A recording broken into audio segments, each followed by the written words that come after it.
Hello and welcome to another Time About the Movies Flashback. Today we're flashing back to May 8th, 1987, with three movies in particular to take a look at today.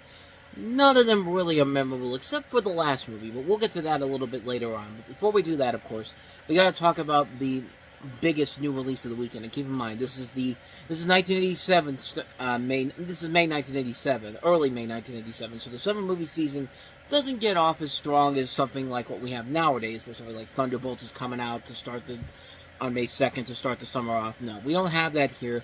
We have Francis Ford Coppola delivering his latest film a year after Peggy Sue got married.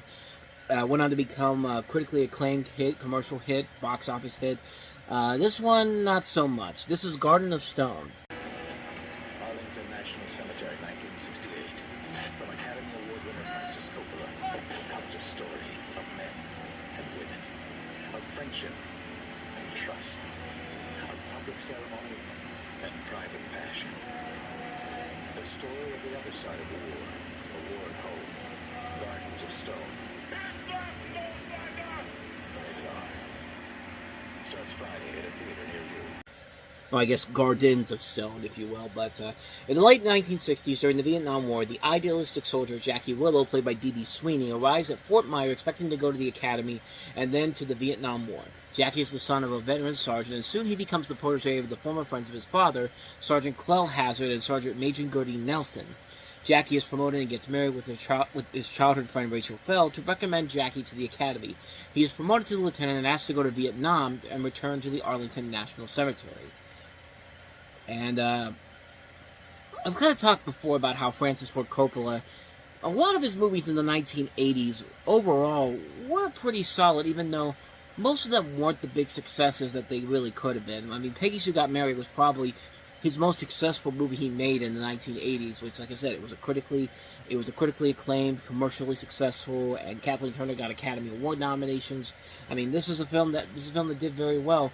Everything else, One from the Heart, The Outsiders, Rumblefish, The Cotton Club, very few of those movies were hits, even though most of them were pretty good movies. A lot of the films he made in the 80s were really solid. This one is probably his worst film in general during the 1980s. And not even saying worst film in general. It's not a bad movie.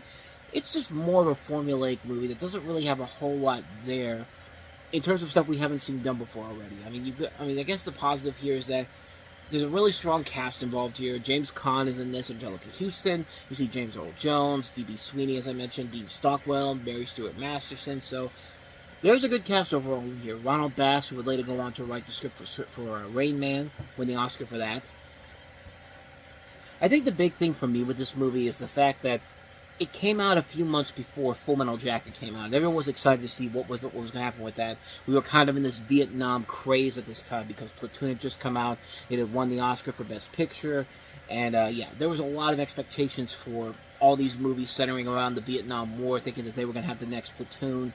And Platoon worked because you had a good director in Oliver Stone who made that very compelling and gave us something that we hadn't seen done before, as did Stanley Cooper with Full Metal Jacket. This film, however, definitely feels like stuff we've seen done before in much better movies. And, like I said, it's not a terrible movie. The best way to compare it is, it's the equivalent of something like Steven Spielberg's Empire of the Sun, which came out at the end of the year. It's a film that isn't terrible by any means necessary, but it's not a great movie either. It's a film that suffers because mostly it's been done to death before. There's nothing really about it that makes it stand up on its own. It is what it is. It's a film that I guess I can't say is terrible, but I will say it's the weaker of his movies he made in the 1980s. There's certainly been a lot better movies from him during this time period, but this is definitely the weakest one of the bunch. So, a mixed opinion, but I didn't hate Gardens of Stone, but I don't think it's one of his better movies either. So, take that for what you will. So, with that said, let's go ahead and move on to our next movie of his, like all these movies are Francis Ford Coppola movies, but the next movie we have here is Hot Pursuit. Only he can't go because he flunks chemistry. Then his teacher says it's okay, but he misses the flight, so he gets there late and she's already at sea. No! So he goes after her, and this insane sailor's all boat and gets caught in the storm, then he tries to get to her by end of the plane's hijacked. Then he gets thrown in jail, and the sailor blows up the jail. They get him out, they both escape, and the chief with half the country chasing after them. Then he finally tracks down his hero. He's got a rescue room, and the evil smuggler types of store found his yacht and have lots of guns. And then you'll never guess what happens. John Cusack, Robert Loggia, Hot Pursuit, rated PG. Now showing at a... Yeah, probably not a good sign if you can't even hire the real John Machida to do that commercial. I don't think that's him, because it definitely does not sound like him. And we've seen him do that fast-talking thing in other things besides commercials. He was in Transformers, the movie, of course, but this is Hot Pursuit, directed by the man who gave us Tron, believe it or not. And before that, the animated film Animal Olympics. Such a very odd stream of movies that this guy has made. But Tron was a classic film. This one, not so much. You have John Cusack starring as a high school student who misses a plane that he's supposed to be on with his rich girlfriend and his friend on their way to a Caribbean vacation during the spring break. He flies there alone and runs into a series of characters and misadventures he tries to catch up. Ganja-smoking island natives give Dan a lift to the island, but they don't quite make it as the family takes off on a chartered yacht, and a crusty old sailor played by Robert Loggia, with his own reasons taking up the chase with Bartlett on a decrepit sailboat. Bartlett runs into corrupt cops and winds up in jail. Finally, he catches up to the yacht, only to find that the family has been taken hostage by pirates. He comes to the rescue. And you can pretty much see why this movie has no memorability to it whatsoever, because it just sounds so crazy and so much like it has no idea what the hell they're trying to do with it. No wonder they had to hire a phony... Excuse me. I thought I could pause it, but screw it, I'll put it in there. But anyway, friggin' allergies, man. This is that time of the year when the allergies are at their worst. So I am prepared. I've got Zyrtec waiting for me, so... With all that said, though, what I was talking about beforehand, bottom line is that this movie is just so all over the place, and it's no wonder why they had to hire a wannabe John Machida to do that, because I don't think even the studio even knew what the hell this movie was about. But, hey, you've got John Cusack, Robert Loggia, Jerry Stiller, and his son Ben Stiller making his big screen debut in this movie. Keith David, Shelley Fabares from Coach. I mean, there is a good cast involved in this movie. But it really does feel like it's all over the place and really has no idea what kind of a movie it wants to be. And, yeah, I'm pretty sure this film has nothing of value to it whatsoever. Even the reviews for it are definitely not that good. I mean, this thing got a 0% on Rotten Tomatoes, which take that for what you will. But if it's got a 0% on Rotten Tomatoes, that can't be a good sign for this film in general. So, I've never seen this movie, so I can't say if it's any good or not. But Hot Pursuit... It's definitely something, so at least I think it is, but just judging by those trailers alone, like I said, I haven't seen it, so I can't go further, so let's go ahead and take a look at easily the best movie of the weekend, and that is River's Edge. Dead now. Gonna try me for sure. After you, Fred.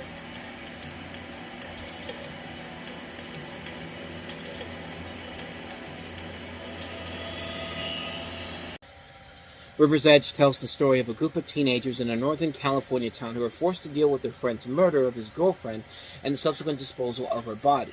The writer Neil Jimenez partially based his script on the 1981 murder of Marcy Renee Conrad in Milpitas, California. I think that's what it is, but you have a cast that includes Crispin Glover, Keanu Reeves, Ione Skye in her film debut, Daniel Roebuck from Matlock and who would later play Jay Leno in The Late Shift, Dennis Hopper. Good cast overall in here. This is directed by Tim Hunter, who hasn't really done much of as a film director, but he's really more well known for his work on television. He's done a lot of stuff for HBO, Boardwalk Empire, The Sopranos. I mean, he's done a lot of television work overall, and that's a shame, because he would have been a really good director if this movie was any indication in terms of films, because this is a really good mystery film. This is one of the early examples of a killer kid film, which was one of the more polarizing, youth-oriented films of the 1980s, and some call it the darkest teen film of all time, and some people didn't give it the proper respect it deserved back then, but some people got it right from the get-go. I mean, Siskel and Ebert put it on their Best of the Year list for 1987. A lot of people seem to come around to it, and it's a really good movie. It's an intense film. It doesn't play it safe. It doesn't go for it's kind of the anti-Brat Pack movie, which was the norm at the time. So you got to take that into consideration. I think it works for what it was trying to do. It's a very good, intense crime drama that can be classified somewhat as a horror film too, but it's mostly a crime thriller overall, and it works very well because everybody is putting their all into it, and it's just such an engaging mystery overall about why these people did what they're doing and what's the end result is going to be. It's a really terrific film, and it's one that most people haven't really heard about, but it's one I definitely check it out. River's Edge, seek this one out. And so with that said, we wrap up this edition of Time About the Movies Flashback. We'll flash back to the beginning of May 1987 with Creepshow 2, sequel, of course, to the original anthology film with Stephen King and George Miller behind that one. We have The All-Nighter, the feature film debut for the Bengal singer Susanna Hoffs. We have Malone. We have American Ninja 2, The Confrontation. And Lassie Holstrom's My Life as a Dog. So we'll take a look at all those movies coming up next week on the show. So definitely be on the lookout for that. But with all that said, thank you so much for watching this. I hope you enjoyed it. If you did, check out the playlist ahead, and then check out the episode I did before. With all that said, also hit the like button, subscribe button, notification, and the bell. Get updates on when new videos come out by that. And so yeah, with that said, I'm off. I'll see you guys next time, and until then, as always, take care.